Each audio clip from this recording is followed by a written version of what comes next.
All right.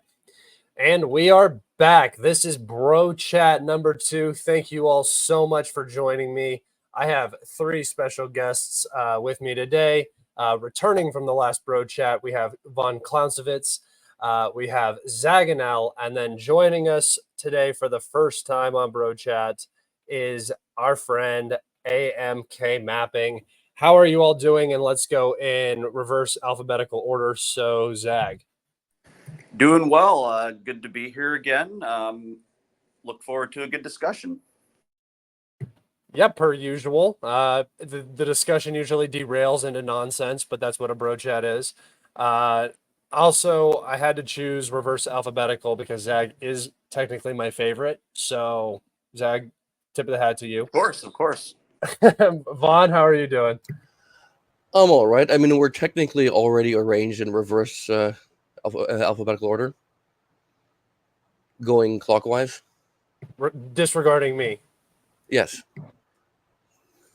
Well, I don't like that, Clown. But I don't like that comment. You go first. You go first, regardless, because you're our favorite. That's true. All right, AMK, how are you doing today? I'm doing good. A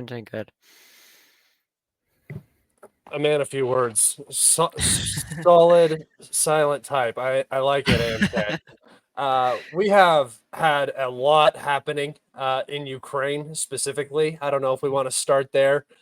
We can always get into some of the more topical stuff a little later on, but we might as well jump into some of the Ukraine situation. So, AMK, since you're the newbie here, go ahead and give us a rundown. I'm going to share the deep state map with everybody, and I'll just zoom around as you go ahead and talk, most specifically outside of Orchitny.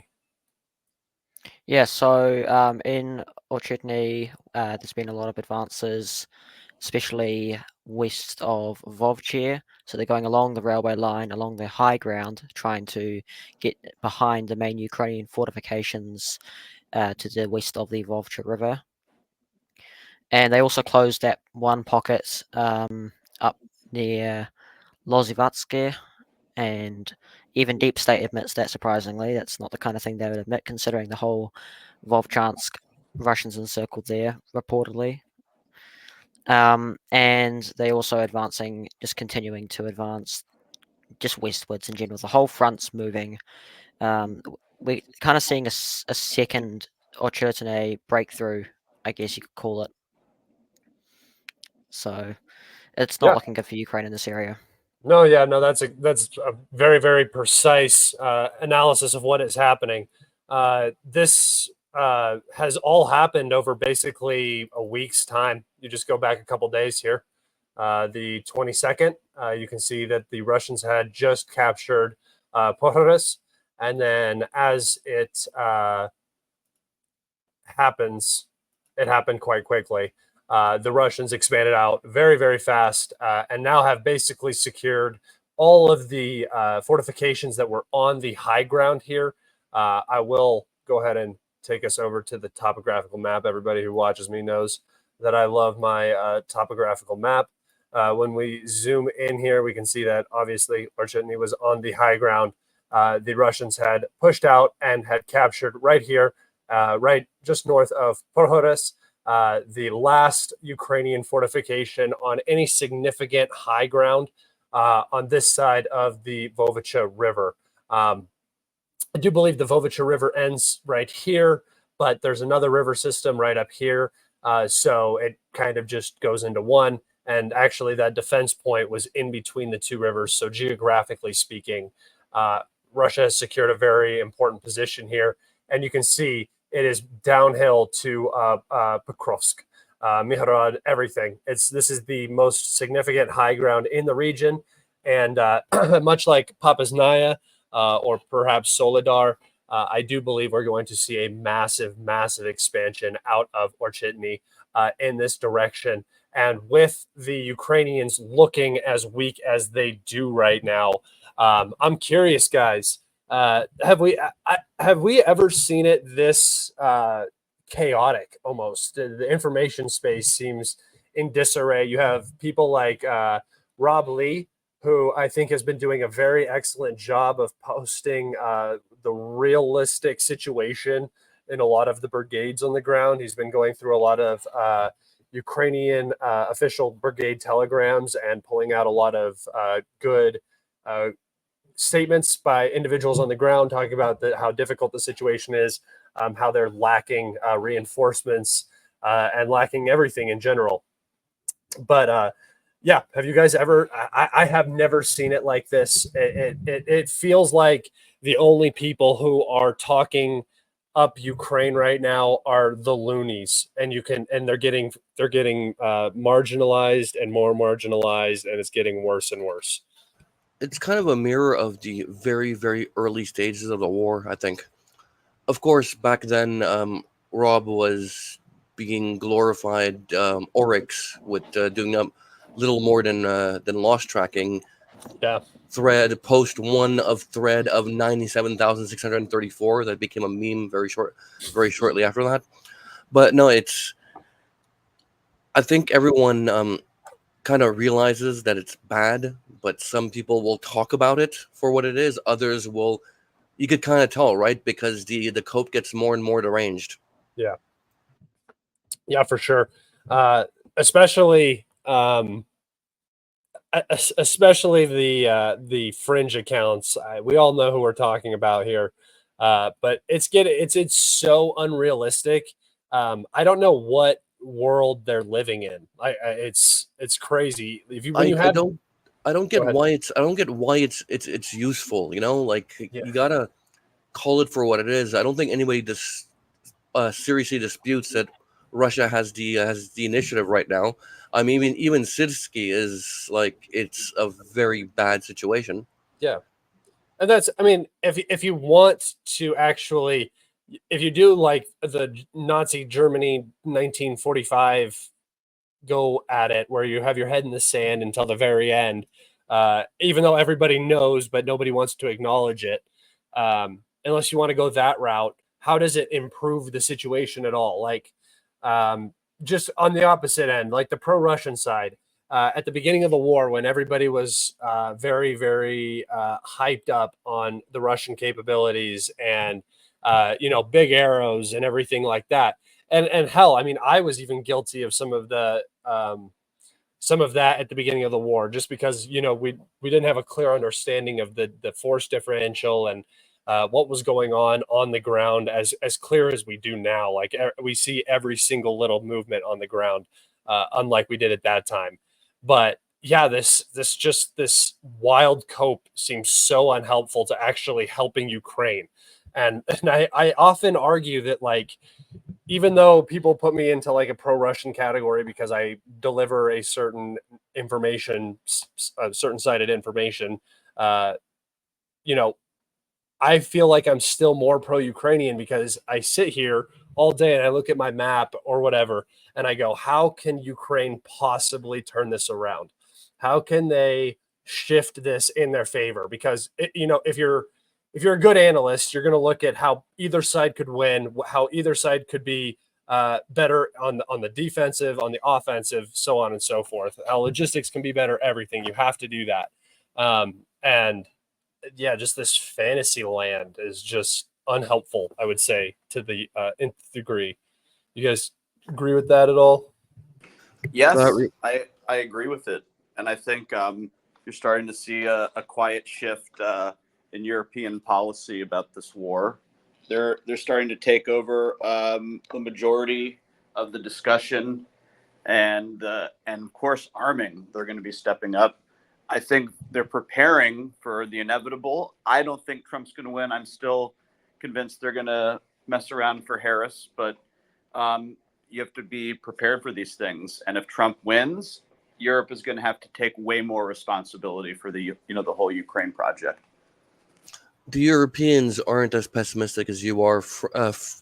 Germany and Britain have started an outside of NATO defense agreement, which is always a bad sign, right? Because we're told for the last 3 years how united NATO is. But if you're preparing look, I'm big on preparing contingency plans, but those are things you keep to yourself until the time comes, not publicly announce that you have a military alliance outside of your alliance. It's a bad sign. I've also Scott heard. muted. I've also heard Scott. Oh, sorry. Hold on. Just to add on to what you guys are saying, I'll let you go, Zach, in just a second. Just to add on to the Europe woes, the sort of changing narrative in some of the European countries. Ukraine has shut off oil to, I believe, Slovakia and Hungary. And Slovakia, which is one of Ukraine's largest energy exporters, so they export energy to Ukraine, is threatening to cut off energy to Ukraine if the oil is not Hungary yielded. as well, and if I'm not mistaken, Hungary is their largest electricity supplier. You could very well be right. I'm not 100% Slovakia. sure. I heard Slovakia as well. Yeah, Slovakia. They both provide electricity, if I'm not mistaken. Yeah, but they both provide a lot. Which is wild that you're gonna try to upset the two countries that are helping you through your energy infrastructure battle that you're dealing with. It's an interesting thing because they clearly didn't think this out through well enough. They didn't account for Hungary and Slovakia having this ace up their sleeves. It's clear that they assumed that Hungary would buckle immediately, but this betrays either sheer incompetence, arrogance, or desperation, and I'm not sure which. Maybe all three. Yeah. Now, what they got to do is, if they want electricity, they have to turn the taps back on and hope that Budapest and Bratislava don't do something funny like secure alternate routes of oil procurement that bypass Ukraine, because they do have those options. There's the west half of the Druzhba 2 pipeline that comes in from Italy through Italy and Croatia, through Serbia and Austria into Hungary and Slovakia, with the oil terminals in Trieste, Italy, and in Croatia. So got to play this very carefully. Otherwise, they'll just bypass you and turn off your electricity. Yeah, I think Ukraine is just sort of running out of moves. They're becoming a pest. Let's face it. And the way I think about it is like if you're in a game of chess, Ukraine has lost a lot of its pawns. It has very little pawns to throw away at this point. It now has one rook, two knights, your bishops, and your queen, and you have to start making sacrifices to protect the king. And part of those sacrifices now is like the rook is like, oh well, we're going to cut off the energy to Slovakia and Hungary and try to start putting some pressure on Europe to up the support, because the U.S. and Germany announcing that they're going to have their support next year for Ukraine, their military aid to Ukraine is not a good sign at all. So I do just feel like Ukraine is running out of moves. It's an off-ramp. If these larger European states just make it a policy that moving forward, we're going to de-escalate militarily and encourage peace process here. I certainly think the Germans would prefer that, so they could find a way to stabilize relations with the Russians to an extent, as one could. And now I'm seeing all sorts of cheering about how the Polish have the third largest army in NATO. So you can see now how. Wait, who has the second? Would that be Germany? Turkey. And the United States. Turkey. So you can see how NATO is sort of dividing its responsibilities. Some countries will wield the hammer. Some countries will handle things economically. Some will be more diplomatic, say like Belgium, right? And Poland is going to be, the tip of the spear. They'll be the next Ukraine if there's another serious war. I think I'll put money down on it right now. I bet that Polish army gets used on a European country before it gets used on a Russian army. I guarantee you. Well, I mean, Poland's role in this isn't very different from West Germany's role during the Cold War, except it's a tripwire. That's where the fighting happens to buy time for the cavalry to show up. Yeah, but that's if Russia it goes to war with Poland. Yeah, this I'm is saying this is all hypothetical. I I don't know, buy but the whole NATO's next. yeah, I know, but I'm just saying that I doubt Russia has any inclination to go that direction at all. Like they don't talk about that at all. They actually talk about giving Poland some of Ukraine, and I just think that with the way that Europe is starting to go down, you're going to see that army be used in some capacity against a European nation before you ever see it get used against the Russian army. Also, there's Fight you Ukraine. guys seen Latvia's forest of hastily deployed dragon's teeth by the side of the road?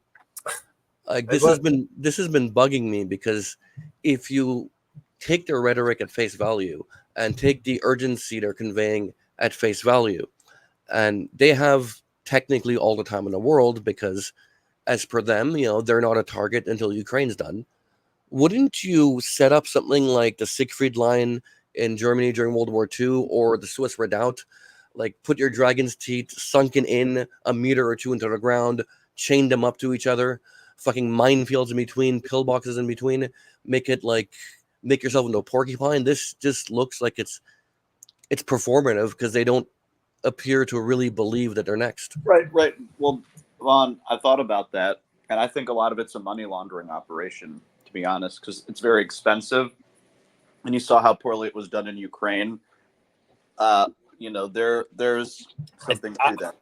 I think in those countries, it's not that much. It's state sanctioned money laundering, though. There's not that many dragon's teeth. So yeah, somebody gets a contract, but that's no different than just the normal BS like construction contracting that the government does for random things that never get done in these countries in Eastern Europe. But like Vaughn said, with the urgency, I think it's more just for cheap political wins. Because right now in Estonia, Latvia, Lithuania, you do have this fear mongering, this fomenting like idea that the Russians are going to invade a NATO country next, like right after Ukraine. This is what's going to happen. Which, by the way, I thought the Russians weren't even moving through Ukraine at all. So at the same time, the mighty Second Army in Ukraine is also going to invade a NATO country and kick in the door like nobody's business. So you have to set up defensive lines. Just, I don't know. It doesn't make a lot of sense to me at all. What's silly to me. I've been playing at this for like over 2 years. It's Schrodinger's NATO, right? Yes. On one hand, it's my favorite quote of yours. The most powerful military alliance the world has seen, and on the other, Russia is going to kick down the door and steamroll them. Yep. It's this mixed messaging is self-defeating, because at first, sure, okay, we have to defeat Russia and NATO in Ukraine. Otherwise, we have to fight them. So we have to help Ukraine. But when it gets to the point we're at, where the momentum has clearly shifted, the initiative is clearly with Russia, you start thinking to yourself, maybe Ukraine's gonna lose. And at that point, do you keep funneling arms in, or do you keep what you have for, as per your rhetoric, the inevitable confrontation with Russia?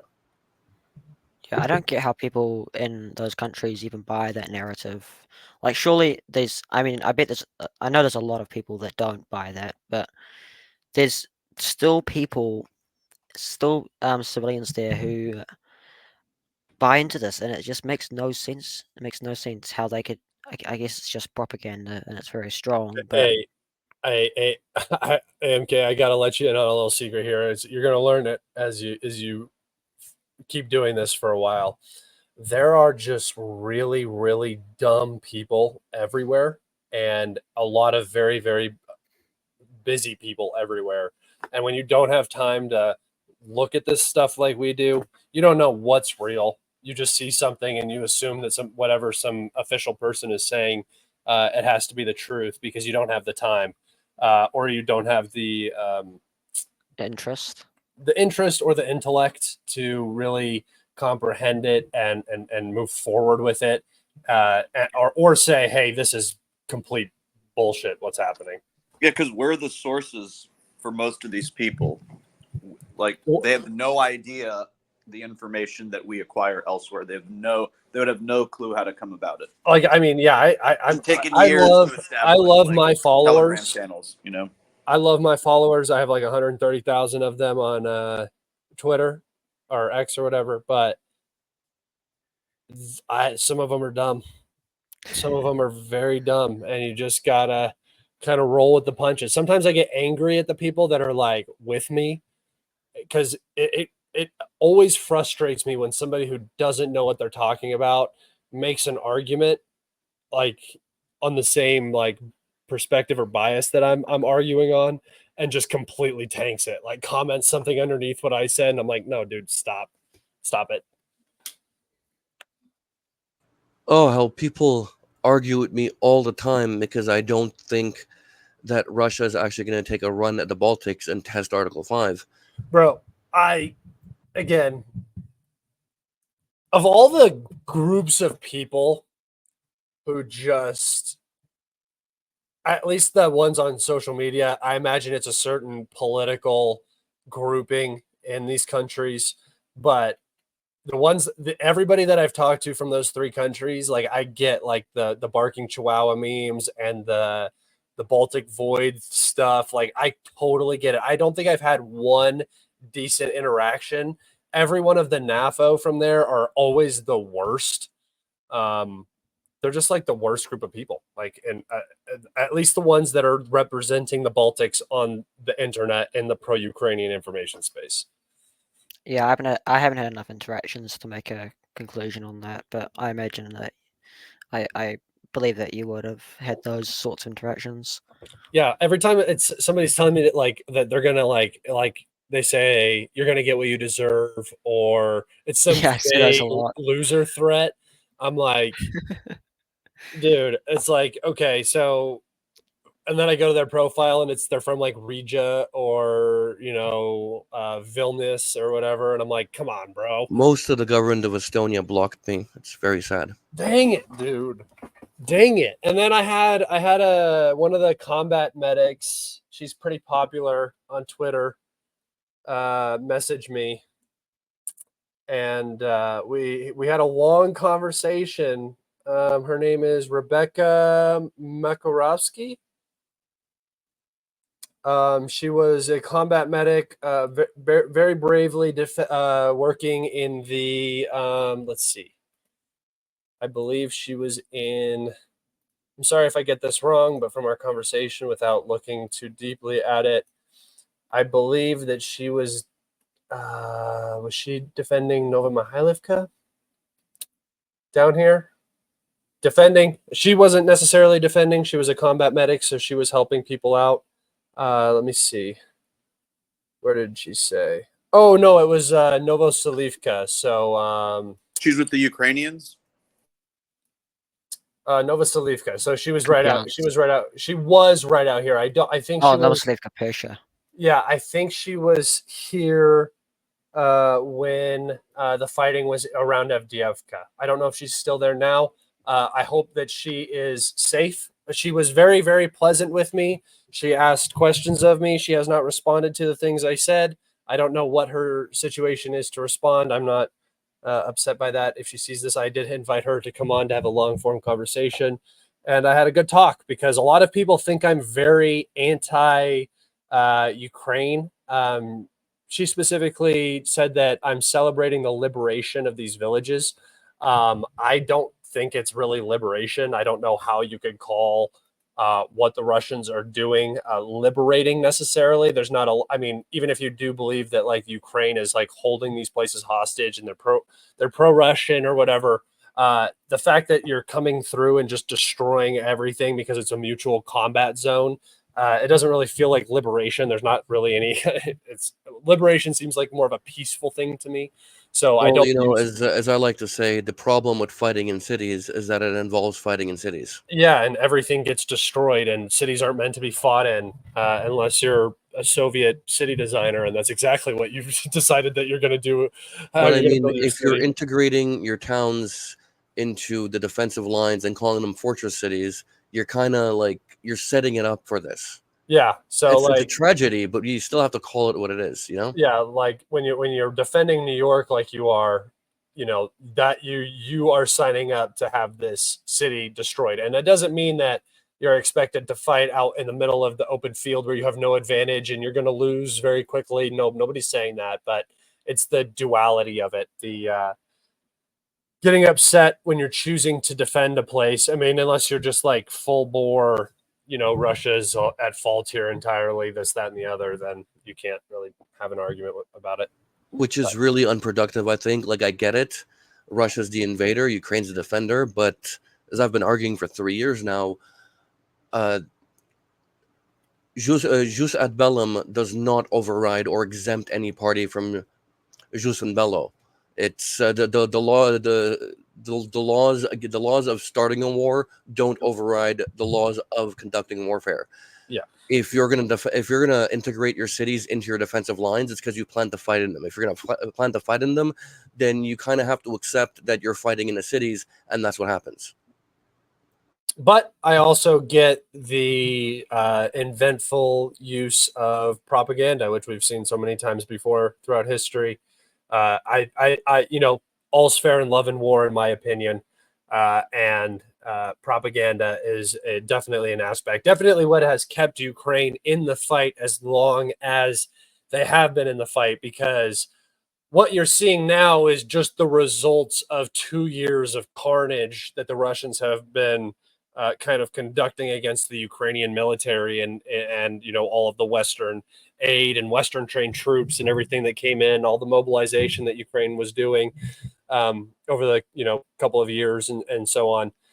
All of that's been is now run out, and now the Russians are advancing. So wait, do you guys have anything specifically that you wanted to talk about Ukraine? I know that AMK, you like doing the strike coverage stuff. Yeah, I was about to say that. Yeah, have you seen? Dude, the Russians are just moving strategic aviation Oh my gosh, yeah. all over the place. I've been tracking it. They did one this morning, or my time this morning. And they also just moved ballistics to Crimea as well. So Oh, did they? yeah, Where- more ballistics, more Where Iskander. did they? Where did you see that report at? I think it was the Strategic Aviation Channel. Or Okay. it was either that or MiG-31.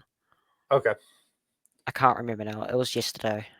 I wonder they've what the moved air plan is. defense east in Crimea. Apparently, What's that? there are reports coming out from some of the pro-Ukraine networks suggesting that recent Russian movements of anti-air systems in Crimea further east indicates either that the Russians have run out, which I don't believe they have, Yeah, that's not true. or that they want to cover, which I believe these are in addition to other units that have been brought in so that they could move these east to give more cover to their aircraft to conduct missions from around there potentially. So, like, I think that if the attacks ramp up and they made maneuvers like that, obviously it's probably in coordination with something. I mean, why would they do that? Just to like move things. As we know, the Russians have been very stubborn at times about leaving things places. It's like, why are you leaving that there? Move it.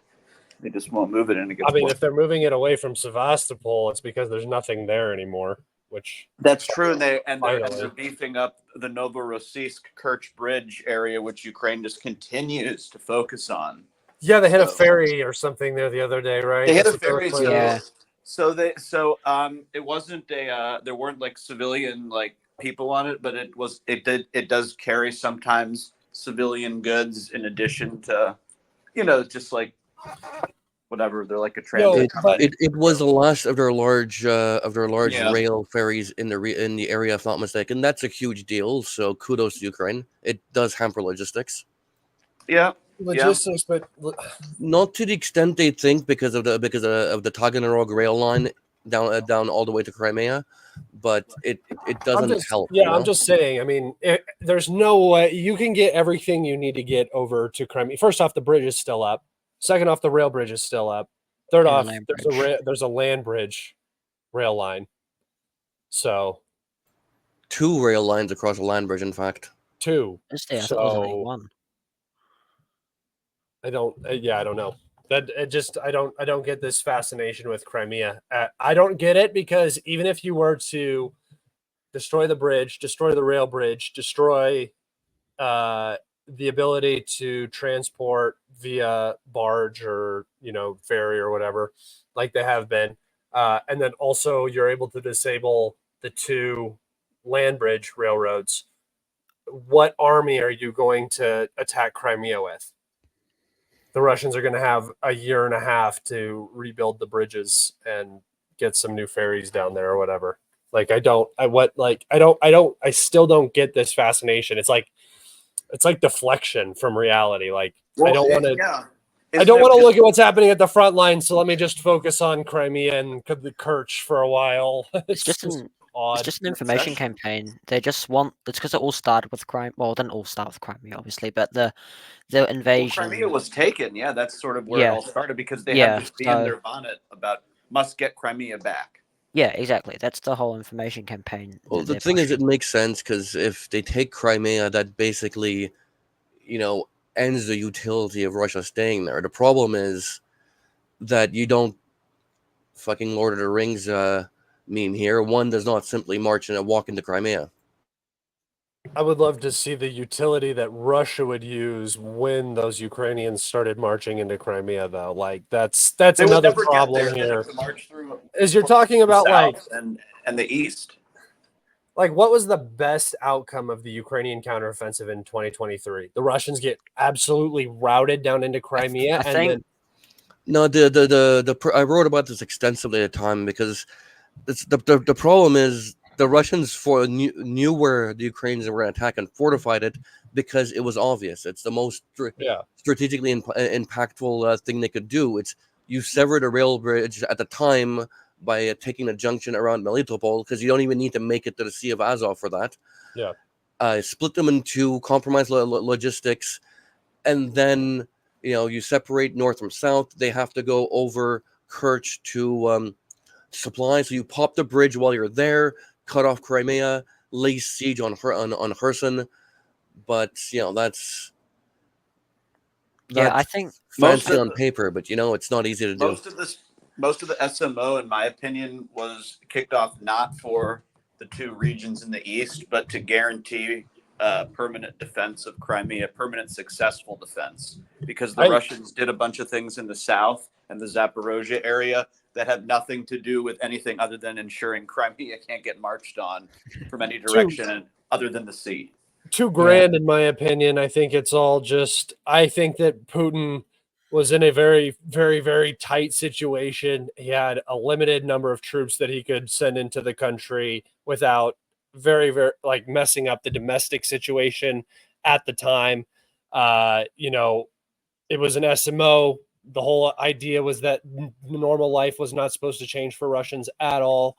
And I know that everybody thinks, like in the West, especially, it's like Putler and all that stuff. But when you actually listen to what he said and the deals that he's put forward throughout the continuation of this SMO, like Istanbul, when the Russians went in, I think that the Ukrainians could have gotten almost everything back besides perhaps the Donbass and Crimea. I think that the Russians would have given up the South if they would have had NATO neutrality, because I really do think that the whole goal of the invasion was to show that Ukraine was not as strong as perhaps the West maybe thought it was, and maybe Ukraine thought it was, that the Russian intelligence service had all of these,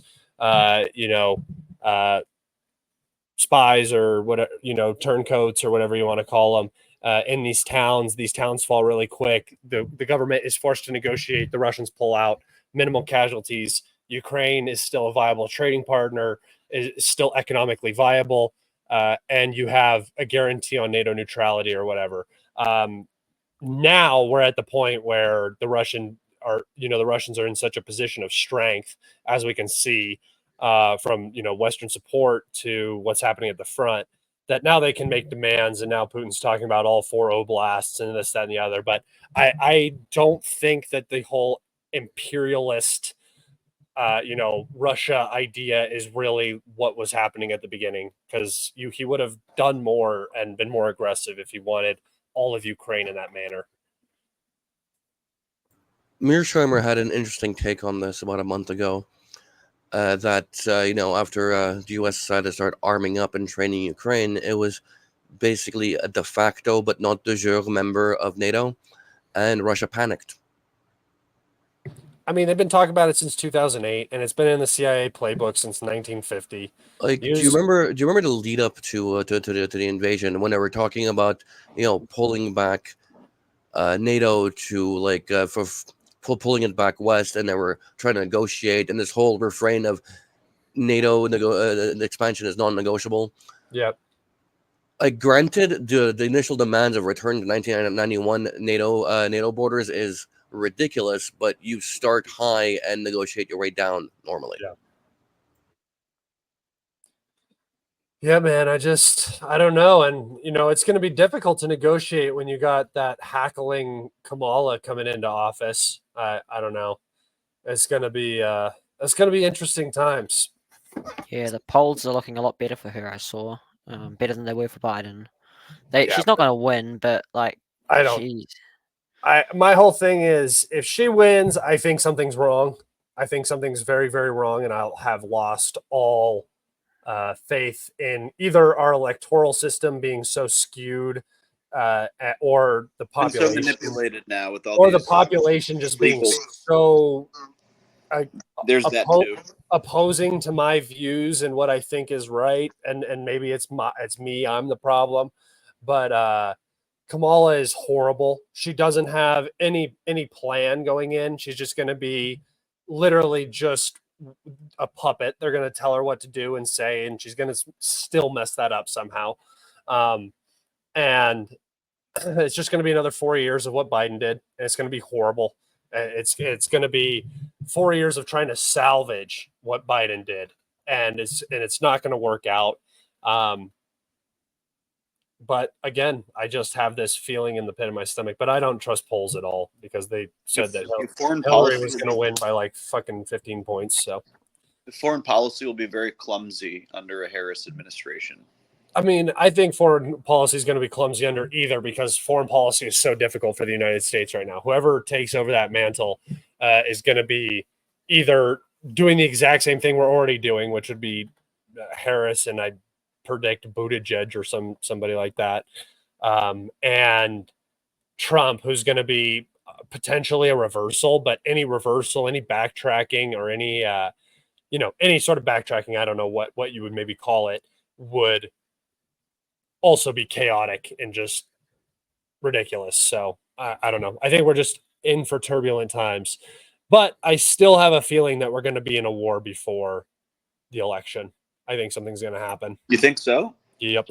I doubt it. I think so. I think that somebody's going to force BB came here.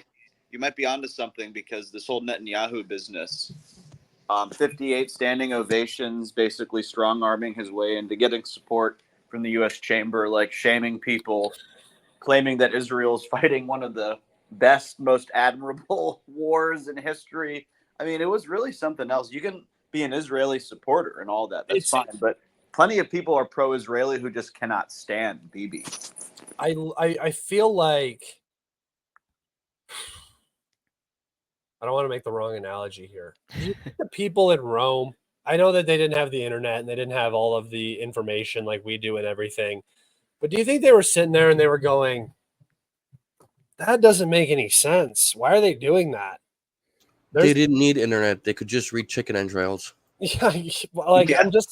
They're just like, it's like, I'm just sitting here and I'm watching like every single move, and it's like the wrong move, the wrong move, the wrong move. And everybody in the United States is focused on weird cultural, like celebrities, like weird issues that are like important, I guess, on a personal level, but on a, a grander level, you're not making any decisions that are actually helping. And the reason why you were able to focus on all of those weird little cultural issues that you like to argue about so much was because the geostrategic aspect of the empire was so strong. Now that's getting weak, and you keep focusing on the nonsense, and you're just going to keep focusing on the nonsense because it's easier to understand for normal people, I guess. And then the big issues just get ignored, and things get worse and worse and worse. And that's just what we're seeing. And I can't believe that nobody else sees it, dude. It's weird. It's interesting to me because a lot of people talk about the peace dividend and its impact on Europe, but that's mainly in the context of just they diverted their military spending to social spending. But the peace dividend in the United States is you're fighting. I'm not going to call them pointless because they're important to some people, but you're focused on fighting ostensibly pointless culture wars. And the culture war itself is so ridiculous because you're fighting the symptoms decades down the line of the long march through the institutions. Like you're 20 years behind, and you're focusing on on that, and you have more serious issues at hand, like the cost of living crisis. Yeah, people are worried about abortion, and I'm like, yeah, you're worried about abortion. That's fine. That's cool. Like it's a deal. I get it. People, they like to that's their thing. They're emotional about Part of the it. brain fog. I fully understand it, but hey, you know what a bigger problem is? Everybody who wants to have kids can't afford to have kids. That's a bigger problem. Anybody who wants to buy a home and raise a family in a home can't get it because the interest rates are just too high. It's like you want to talk about the issues, but then the real issues where it's going to affect your family, because nobody in your family is getting an abortion, right? You're like arguing that other people in other places that you don't know can't do something, and that's fine. I get it. I get the argument, but what about the stuff that actually like matters? Nobody cares. It's so weird. It's really funny because GDP went up like 0.7% higher this quarter than projected. Who cares? But here's what's interesting about it. It's based off of the increases are based off of U.S. household spending, especially, which means people have to spend more money for the same shit. Oh yeah. So that's that. Of course. So inflation-driven growth. Lovely. Yes, what could possibly go wrong? Exactly. Nothing. And that is not good. We're all in the boat together, guys. Well, yeah. I mean, we really are. Except New Zealand. New Zealand's safe. United States, New Zealand, Canada. That's all basically in that pro-dollar world. Yeah. Yeah, especially our new government, which is our old government, kind of the Labour government pursued an independent foreign policy, chose closer relations with kind of everyone, tried to be a mediator. The new government's more pro-US, anti-China, anti-Russia. It's very different, even though the two parties are quite close. Wasn't the previous government referred to as under their watch? I think the Aussies were calling New Zealand New Zealand. Wait, really? I did not hear that. Or New Zealand with an X because they can't pronounce she, but you know. No, I did not hear that. New Zealand, that's funny. It was because we had a female prime minister. Yes, I remember her. I'm drawing a blank on a name though. Jacinda Ardern. That's a fake country. It's okay. You guys it's nice there, but it's not a real country. It's okay. It's like states of Australia. That's where the Shire is. So yes, exactly. It's not a real place. Shire and Kim.com. It has all of the Lord of the Rings there. That's how you know it's fake. It's literally a land of fiction. Is there anything else filmed there? You know what else is a land of fiction? The notion that F-16s are going to be arriving imminently.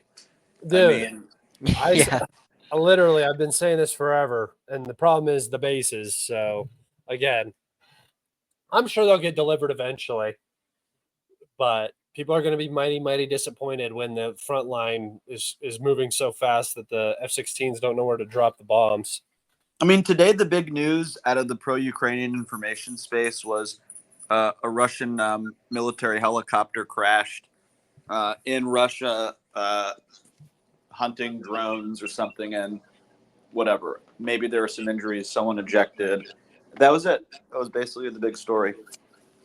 I mean, we're getting to about the point. We're at 18 months. It's about the point where F-16 should be arriving. But that Sirski interview with the Guardian was something else. I mean, he said maybe they're coming next week. Maybe they're coming in 4 months. I'm not telling you. he also suggested that they're not going to be able to fly to the front and like do air support because Russia's air defense is very comprehensive. Yeah, and air to air. That's what those MiG takeoffs are, by the way, AMK. When you see those MiGs go up, that they're running air to air missions against probably Ukrainian aircraft or some objects that they're seeing, because that's what MiGs do. They're interceptors. So they're not always just carrying like Kinjals. I thought they usually just did training. What is it, R-77s? No, they're definitely R-77s, R-37s, R-87s. They're definitely doing air-to-air mission sorties for sure. The BVR on those things is ludicrous, and that's what a lot of people hyping up the F-16s don't realize. Even with AIM-120s, you're outranged by a factor of more than 2. Yeah. And now, and with F-16s in theater, of friend or foe identification finally works for the first time in this conflict. Yeah, I'm pretty sure also, AMK, that when they say training is just repositioning, rebasing. It's not like you're not doing a lot of training in those frontline air bases. That training is going to be done back east, like any like new pilot training or anything like that. What they're doing. I was curious. Yeah, I was curious why they're saying it every time. Yeah, that's just what they say. I'm pretty sure they're just saying it's training, like it's not a combat mission, like they're doing something outside of running a combat sortie. I don't know how they could hide that though, because some channels post audio recordings of the communication between the air traffic control tower and the and the aircraft. So I'm not sure how you're not going to hear air traffic control recordings of combat sorties unless the Russian MOD releases it. That's true. Yeah. Yeah, you're not going to hear them say like Fox 1. But yeah, no, those MiGs are definitely flying up, taking off. When something comes up on radar, maybe firing off an R-77 at a high altitude and then going back to the base and landing. That's why it lasts like 20 to 30 minutes. Takes off, gets to the launch point, launches at a specific target. If it's still available, then returns to base. But that's not always. Sometimes they're just rebasing. Sometimes there's a bunch of different reasons why they take off. What are the launch points? Because I know the Tu-95s are in Saratov Oblast, but I'd have to look. I actually don't know what airbase they regularly take off from. Oh, it's like Sebaskalia or something. Sebaskalia. Do you know where that is? I think it's in. I just know. I would have to look at the range of an R-77, but it's whatever the,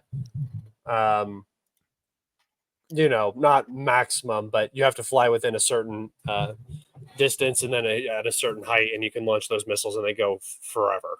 So, but no, I don't know the specific launch points of the MiGs. I know that they often take off from Crimea. The MiGs. Yeah, the MiGs take a lot. Sometimes the Kinjals either come in through the Kursk area, like here. Yeah, I know that, but yeah, they come in. They come in through the Kursk area, and sometimes they come in through over the Black Sea. If they hit like Zaporozhye or Krivorog, or I don't know if one's ever hit Odessa, I'm not sure, but like, and then if they're over in this area, they usually come through here. Most often they fire from up in here, but also the Tu-22 launched the KH-22 missiles from over here. Oh, it's Ryazan Oblast that they launched. I know that Vaughn's dream in this conflict has been to see evidence of a Tu-160's use launching a missile. Yeah, I saw Um, someone commenting that on one of my posts. They hadn't seen any, so not going to happen. Oh, what? Yeah. Launching a missile? A A Tu-160. White Swan. Oh yeah. Such an incredible aircraft, but I don't How many think do they they have? have some of. I don't think they have them outfitted for the Kinjal yet. There is no purpose in using them in this theater. There's really They're no way too purpose in expensive. there's really no purpose in using the 160s or the Tu-22 M3s. Like You really don't need to use realistically, those either. The last time the Lebeds saw combat was as a flex in Syria because European NATO closed airspace, so they flew out of Murmansk, circumnavigated Europe, entered the Mediterranean from Gibraltar, hit their targets in Syria, and flew back to their base in Murmansk via Iran and the Caspian, yeah, just to show that they can. that's a long flight too. They're the fastest heavy bomber. Like 10,000 kilometers of range. First 5 seconds of the war gone. That's what I think about all of that stuff. Is like in a full scale war, not nuclear, but you're going for primary targets. All of those airfields gone. All that money, all those planes, just instantly. Same with the United States. It's funny. Yeah, I mean, when your plan is to absolutely destroy everything that belongs to the opponent, and you have some awareness that they're capable of doing something similar to you in certain ways, it's just really never in the cards. I think the one thing about the modern world order is that as corrupt and, some would say unethical and degenerate as it's become, there is still that one underlying point: greed. People are so money driven that if you end the world, what good is currency? So I think we're going to keep that afloat. I think we're probably going to have all these proxy conflicts. I always wonder if it's just gonna if it's like all theater. Like sometimes I sit back and I go like, no way, dude, no way, this is real. Like everybody at the top is all connected. They're all talking. They all know how far something's gonna go or it's not gonna go. They're just like fooling us because it's easier that way. To go about it that way, make us believe, make a war. And then sometimes I'm like, there's no way this is planned. This is just chaos. And I'm really scared that somebody's going to use a nuke because it seems like everybody's just like doing whatever the hell they want to do. It's the media, and it's especially the British print media that sensationalizes all of this. Russia said they're going to nuke us. Russia will use nuke imminently with war against Europe, like all sorts of must fear the Russians. Like they're very. I am so tired of that. Deterrence doesn't work unless the threat is made clear. If there's no threat, there's no deterrence. It's like when England didn't say anything one way or the other about Germany invading France through Belgium during World War I, and then invokes its mutual defense clause, and Britain's there. Had they voiced the threat clearly, there might have been second thoughts about entering Belgium. It doesn't work if you don't say it. It's like Dr. Strangelove. What's the purpose of having a doomsday device if you don't bloody tell anyone about it? To use it as much as I want. And nobody knows what's happening. I mean, to be fair, it's a doomsday device. You only get to use it once. Okay, well, nukes aren't a doomsday device then, because then they got used twice, and we're still talking about it. Yeah, I think a lot of people also don't understand how an actual conflict would break down. As of right now, NATO doesn't have the assets on continent in Europe to handle what let's say in 3 to 5 years, when all the analysts suggest is the time Russia needs to fully rebuild its army. Let's just go ahead with that. All right.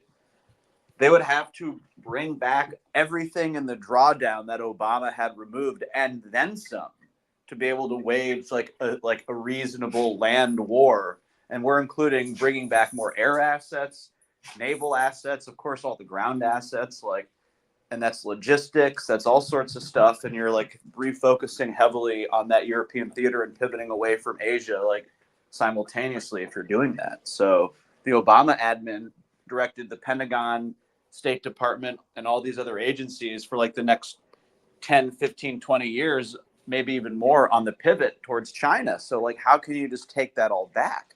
I don't get it. Like you say, no backsies.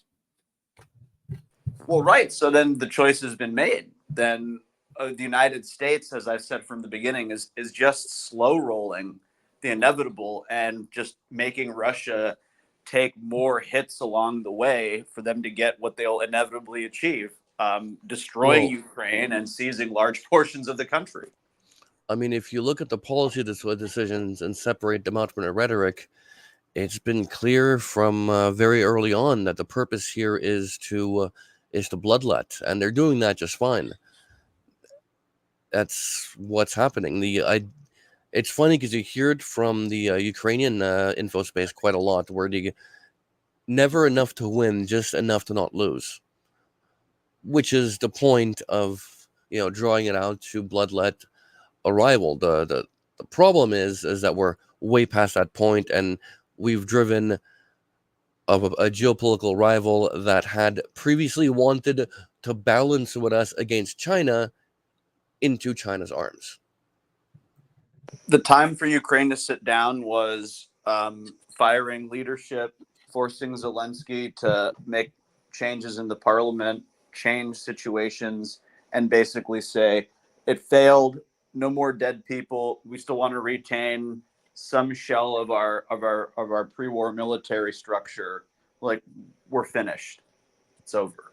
And you wouldn't be losing Avdiivka. Like, you would still be able to say, hey, look, we still control a Donetsk suburb, guys. Like, and all of that's over now. And you're never going to get that territory back and all the spilt blood for nothing, basically. I mean, like, you're just especially not if they keep pumping columns into cauldrons like they did in Artyomovsk and Avdiivka.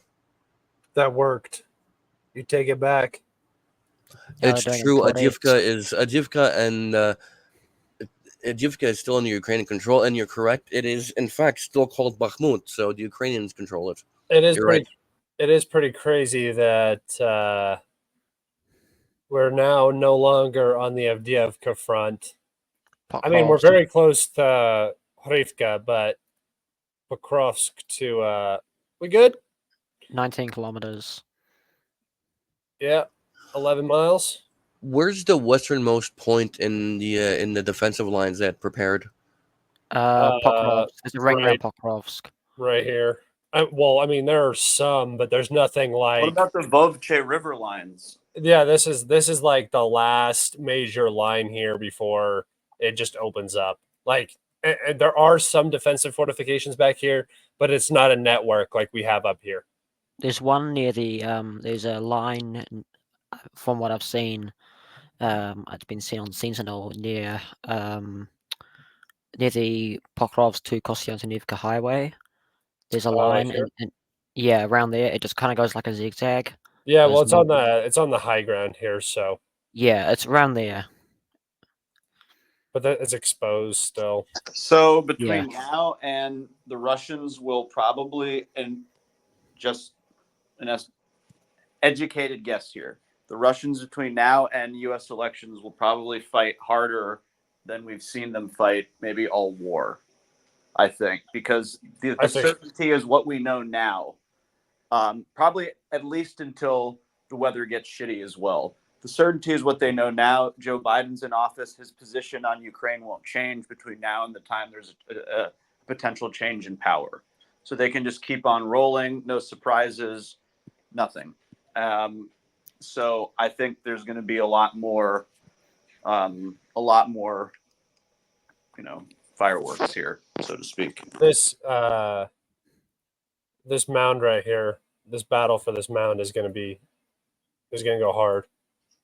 Yeah, it probably is. It's just a bit like the Turicon. It's like in the middle of two cities. It's going to be like the Turicon battle in Avdiivka. I just imagine running up this thing and just the dirt just like sliding under my feet, and it's like takes 9 times the amount of steps it's supposed to get to the top. While you're getting you want another wild prediction?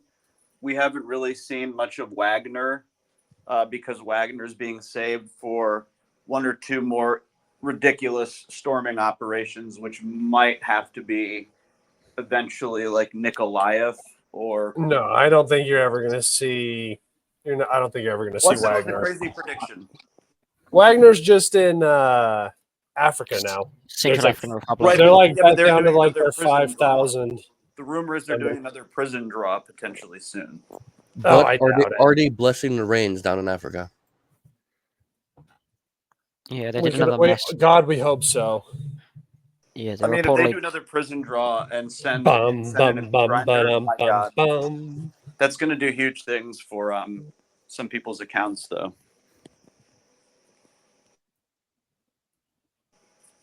It's going to get crazy. How close are they to Hrodivka? How close are they to where? Hrodivka? Like not very far, like less than less than 3 kilometers. Yeah, only one village in the way. Did they enter Versailles? On my map, yes. The reports I saw was that they had entered the bottom of the village, and then if you look at Deep State. Yeah, Deep State says they haven't, I don't think. Deep State shows that they have. I mean, they're there though. Yeah, I think SOFA General Staff said they were. I've heard multiple reports saying that they have entered, so I put it in the corner because, to me, when you push down a tree line like this, like there's nothing in the town. Like if you go to like the actual map, that's what I hate about Deep State, dude. Deep State, I like their map, and I like how you can like click through it and see it. Can't zoom. But yeah, you can't on the satellite. It just looks like garbage, and you're like, okay. Yeah, so you can see that like when you're pushing down this tree line, like there's nothing here. Like there's nothing to defend. So yeah, I imagine that they move from this tree line into this position. And then on SOFA General, I think, did they have them coming up this tree line? Not yet. Just on the ridge here? Yeah. Yeah. So on the ridge, I think Deep State has them on the ridge too. Well, it's in the gray zone, but yeah. So they are closer to the village than Deep State has them. And then they're also probably in the southern part of Ivanovka. Yeah.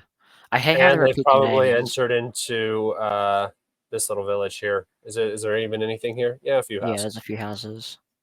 I hate how they repeat the names over and over again, like Ivanivka. They just captured Ivanivka. Yeah. Direction. Well, I mean, think about like in the United States, we have so many Springfields. I'm just used to in New Zealand we don't repeat names, so it's just weird to me. Yeah, because you have 4 towns. Get it, dude. You run out of names. Just rename everything to Christchurch. But yeah, no, they do rename a lot of stuff the exact same, like or like very close. There's like 11 beta Horivkas, I think. Or things are just slightly. Yeah, no, like what the hell is even in Auckland? It's Malivka, it's other Christchurch. Like Marinka, Makiivka, Malivka, Verbove, Yehorivka. And then you try to like type it in, like Rozdivka. You try to type it in, and it's like, you're like, I'm looking for one in the Donetsk, and it's like, oh, you want this one up here? No, have you noticed that every town in Ukraine, there's also a town with the same name in Russia? Oh yeah. Yeah, and it's like, don't tell me that these people. Don't tell AMK, but it's kind of because they're almost like the same place. Yeah, they're the same people. Yeah, it's like that used to be widely accepted before. It's like European politics. It's like they all fought together and they all lived together, and this border wasn't before it was real. determined that Germany just absolutely had to be crushed again. Just despite Kaiser, that's when I can't wait. I can't wait. It's getting that time. We're in the we're in the mid 1920s right now. We need the economic crash, and then we need Germany to go full right wing and start building up their military, and we're gonna go round 2, baby. Round Bad, 3. Scott. Bad. Why? No. We march on Vienna. I mean, but that's like the concern because, German tech has always been better. German engineering has always been very strong. There's been like a terrible talent glut there. And they're basically importing a lot of that now and exporting some of their best stuff en masse to like the United States, all the car companies, the chemical companies, all like the applied pharmaceutical companies basically have offshored. So Germany's gone the way the US went basically in like early 70s when they just started mass importing Japanese vehicles. So yeah. New Zealand's kind of icky, huh? Yeah, the Lake Wairarapa is awful. But you guys have this. That's cool. Yeah, Lake Taupō's nice. I've been there. Is that like away from everything? Oh no, there's a town here, huh? There's Taupō's there. Is that a Topol M? No.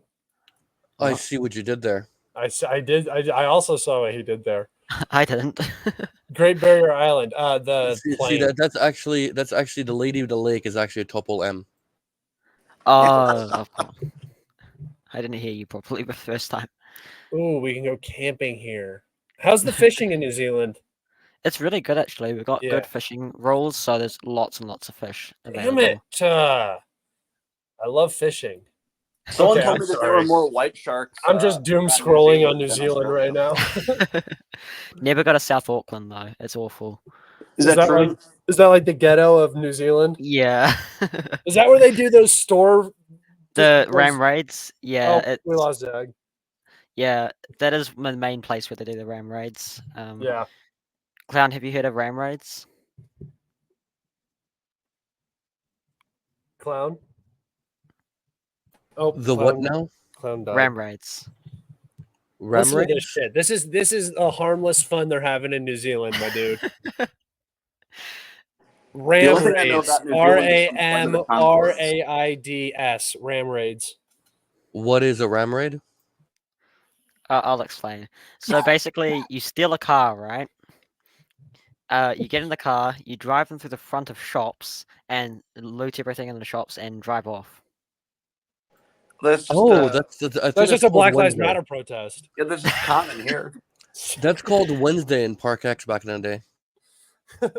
But I was like, I was like, what kind of crime do you have there? Because we were talking about where I live, and I was like, yeah, we have like a lot of auto crime, like a lot of smash and grab and Grand Theft Auto kind of stuff. And he was like, oh yeah, we have what is it? Ram raid? Yeah, ram raids. Yeah, ram raids. He's like, yeah, we have ram raids. I was like, what is that? And he's like, oh, we just Grand Theft Auto, which is like a felony here, and then like what would that be? Destruction of property in the amount over like $10,000, another felony here, and then grand larceny, I imagine, after looting, another felony. Oh yeah, just a quick 20-year prison sentence, no big deal. And it's usually just teenagers that do it too. I think it's possible. I think I might live in the most violent region of all of us.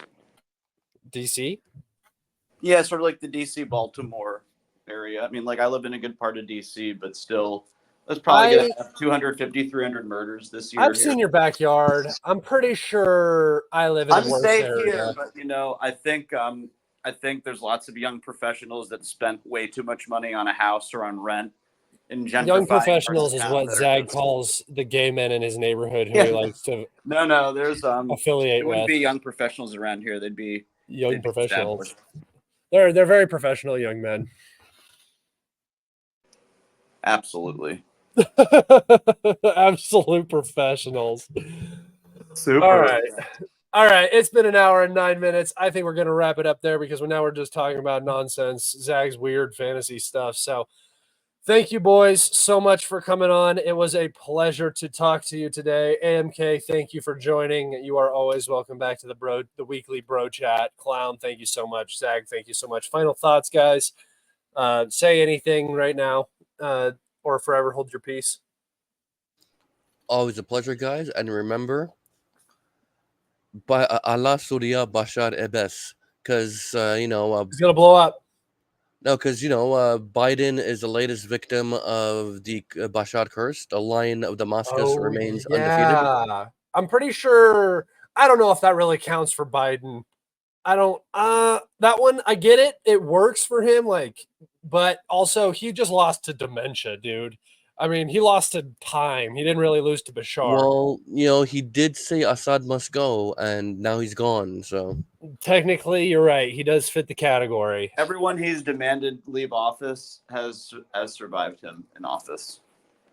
Zelensky must go now. He's the last one. Zelensky's the next domino, I suppose. It's Zelensky and then Olaf, kind of, and Macron, even though Macron's kind of on his way out already. Here's another problem for Ukraine. Not necessarily a huge deal, but you saw what the Democrat Party in the United States did with their leadership situation. Now, granted, we're not in like a wartime situation or semi-war situation, but these things can be done. People can be replaced. Nobody is permanent. So let that be a lesson. Yeah, AMK, you hear that? Everybody can be replaced. All right, AMK, final thoughts. Go ahead. You got it. Putting me on the spot here. It's all good. Thank you for having me. I appreciate the opportunity and the opportunity. Boys acting like I'm doing something over here. No opportunities. This is bro chat. Well, yeah, but you're still giving me a platform to talk on. You're probably going to lose followers because of this conversation. The other ones might help you out, but this is something that takes followers. Yeah, it was bad enough you and Scott. Now there's Zagonel involved. Oh God, it's over. Yeah, there you go.